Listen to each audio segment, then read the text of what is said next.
8 जानेवारी 2011 हा दिवस माझ्यासाठी, माझ्या आयुष्यासाठी अतिशय काळा दिवस ठरला. तसा विचार केला तर सम्यक दृष्टीने कोणताच दिवस हा काळा किंवा पांढरा नसतो. कोणतीच वेळ ही वाईट किंवा खराब नसते. परंतु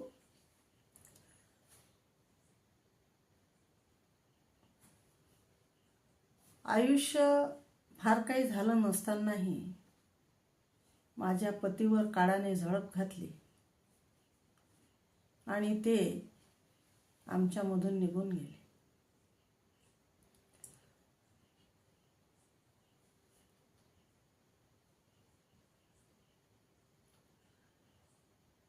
डिसेंबर 2010 रोजी ITI कॉलेज शेगाव येथे पार्टी होती शिक्षक लोकांची आणि कर्मचाऱ्यांची, आणि त्या पार्टीसाठी माझे मिस्टर जायला तयार झाले. मला सांगितलं त्यांनी की मला जावं लागेल, स्वयंपाक करून ठेव. मी म्हटलं 31 आहे, त्यासाठी जाणार का? तर म्हणाले होय. मी म्हटलं तिथं पार्टी वगैरे असेल, मांस, मटण, मच्छी, ड्रिंक वगैरे राहील. तर ते त्यावर काही बोलले नाही. आणि मी त्यांना म्हटलं तुम्ही तर ड्रिंक करत नाही, तर तुम्ही कशाला जाता? ते बोलले की नाही मला जावंच लागेल, तिथं प्रिन्सिपल आहे, सगळे सिनियर लोक आहेत, आणि तू 7-8 मला ज्वारीच्या भाकरी करून दे. मी त्यांना नाराजीनेच हो म्हटलं आणि मी नर्वसपणेच भाकरी करून दिल्या. पता नाही का आनंद वाटला नव्हता आणि ते निघून गेले. 12:05 मी त्यांना फोन केला आणि त्यांना नवीन वर्षाच्या शुभेच्छा दिल्या. नवीन वर्षाच्या शुभेच्छा देत असताना त्यांचा आवाज काही व्यवस्थित मला वाटला नाही, म्हणून मी त्यांना म्हटलं की तुमचा आवाज मला काही व्यवस्थित वाटत नाही. तर ते बोलले की नाही तसं काही नाही, मला थोडंसं व्यवस्थित वाटत नाही. मी त्यांना ठीक आहे म्हटलं, येतो म्हटले, परंतु घरी ते पोचले नाही. आणि सकाळी जेव्हा पोचले तेव्हा त्यांचा म्हणजे जबडा, मुख, हे तोंड खूप सुजलेलं होतं. घरी आल्याच आम्ही वाटच पाहत होतो. घरी आल्याच मी त्यांना विचारलं की तुम्हाला काय झालं? तर त्यांना बोलता येत नव्हतं. म्हटले माझी दाढ दुखते, तर माझ्याशी काही बोलू नको तू. आणि त्यांनी अंगावर घेतलं आणि ते झोपून गेले. तर मला वाटलं यांना चहा वगैरे आपण करून दिला पाहिजे. मी त्यांच्या जवळ गेली. ते म्हणत मला धक्काही लावू नको. मी त्यांच्या शरीराला जबरदस्तीने स्पर्श केला तर त्यांचा अंग हे फणफणत होतं, म्हणजे त्यांना खूप ताप होता आणि त्या तापीमध्ये ते झोपून गेले. दाढ त्यांची दुखत होती, त्याच्यामध्ये खूप ठणक असेल. आणि मग ते माझ्याशी काही व्यवस्थित बोलत नव्हते, मला शरीराला धक्का लावू देत नव्हते. तर मी त्यांच्या मित्रांना फोन केला आणि त्यांना सांगितलं की अशी प्रकृती त्यांची बिघडली, ते आमचं काही ऐकत नाही, तुम्ही त्यांना हॉस्पिटलमध्ये घेऊन जा. तर ते लगेच आल्यानंतर त्यांनी माझ्या मिस्टरांना हॉस्पिटलमध्ये नेलं. तिथे गेल्यानंतर त्यांना ॲडमिट केलं आणि त्यांच्या सगळ्याच तपासण्या केल्या. करत असताना त्यांना 400 ते 450 पर्यंत शुगर निघालं. आणि त्या शुगरच्यामुळे त्यांची जी दाढ दुखत होती, ती दाढ काढता येत नव्हती आणि त्याला काहीच करता येत नव्हतं आणि ते दुखणं वाढतच गेलं. डॉक्टरांना कळलं किंवा नाही कळलं तर ते दिवसभर त्यांनी हॉस्पिटलला ठेवलं. तिथं काही फरक पडला नाही. मग त्यांनी सांगितलं की तुम्ही आता त्यांना पुढे हलवा. आम्ही अकोला घेऊन गेलो आणि अकोल्यामध्ये त्यांना नेल्यानंतर तिथं 2-3 दिवस तब्येत म्हणजे ॲडमिट होऊनही तब्येत काही व्यवस्थित वाटत नव्हती. मग शेवटी क्रिटिकल ICUमध्ये त्यांना नेण्यात आलं आणि अकोला येथे त्यांना श्यामदीप क्रिटिकलमध्येच त्यांचं अनिधन झालं. व्हेंटिलेटरवर असतानाच तिथून त्यांना घरी आम्ही घेऊन आलो. ते गेल्यानंतर 6 महिने मी झोपली नाही. सतत 6 महिने मला झोप आली नाही. आणि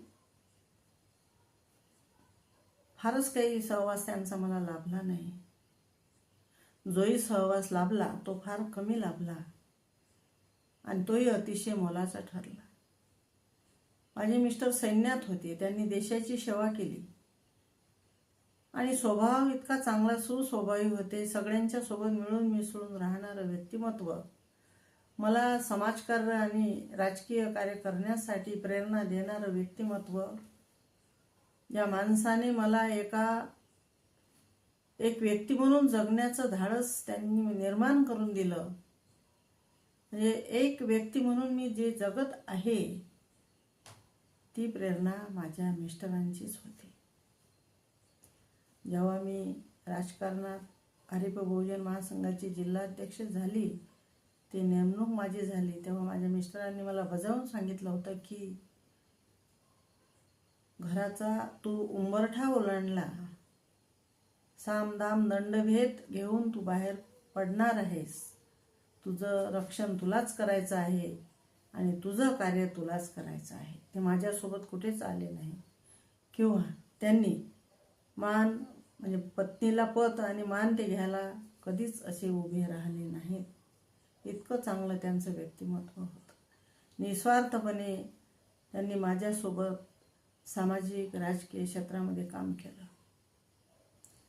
रात्री उशिरा घरी आम्ही कार्यक्रम आटपून पोचायचो तर ते वाट पाहत असायचे. मी कुठे बुलढाणा किंवा कुठल्याही कार्यक्रमाला असली तर म्हणायचे की मी सगळं करून ठेवतो, तू टेन्शन घेऊ नको, शांततेनं आरामात घरी ये. मुलं लहान होती, त्यांचं शिक्षण अधुरं होतं. ते तर गेले, दुःखातून मुक्त झाले. परंतु ते आर्मीमध्ये असतानाही मीच मुलाचा सांभाळ केला. मुलांना इकडे तिकडे त्यांना त्रास होऊ नये म्हणून इकडे तिकडे भटकती करावी लागली. माहेरामध्ये 5 वर्ष मी मुलांना चांगले संस्कार मिळावे म्हणून राहिली.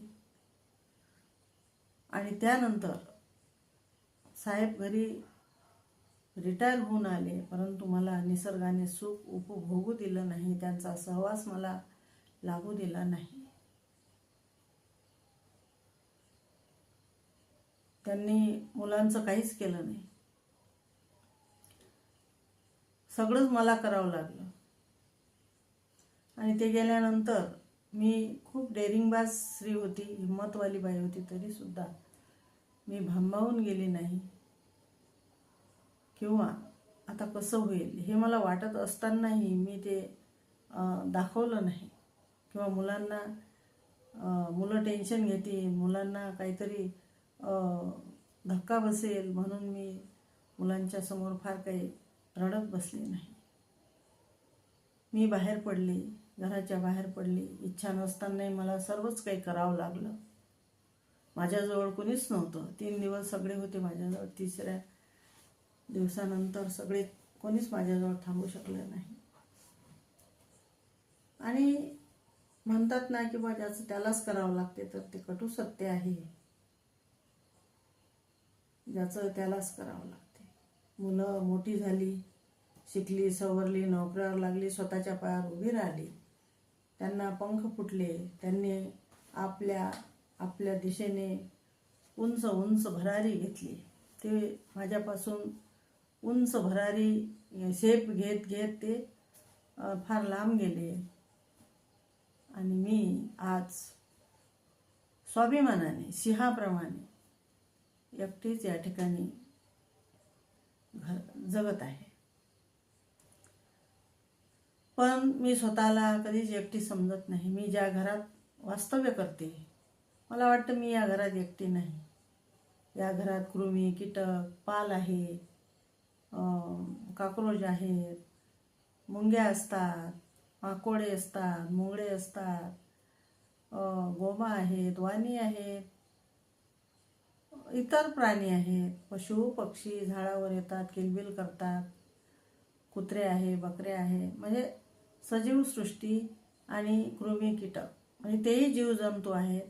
हे सगळे जण माझ्यासोबत वास्तव्य करतात. तर मी एकटी कशी असणार? निसर्ग सोबत आहे, निसर्गाच्या सानिध्यामध्ये जगत आहे. जीवन हे कसं जगायचं? सकारात्मक भावनेनं जगायचं, सकारात्मक विचार करून जगायचं. रडत रडत जगण्यापेक्षा हसत हसत जगावं. साहेब गेले, पण साहेबांची उणीव भरून निघत नाही.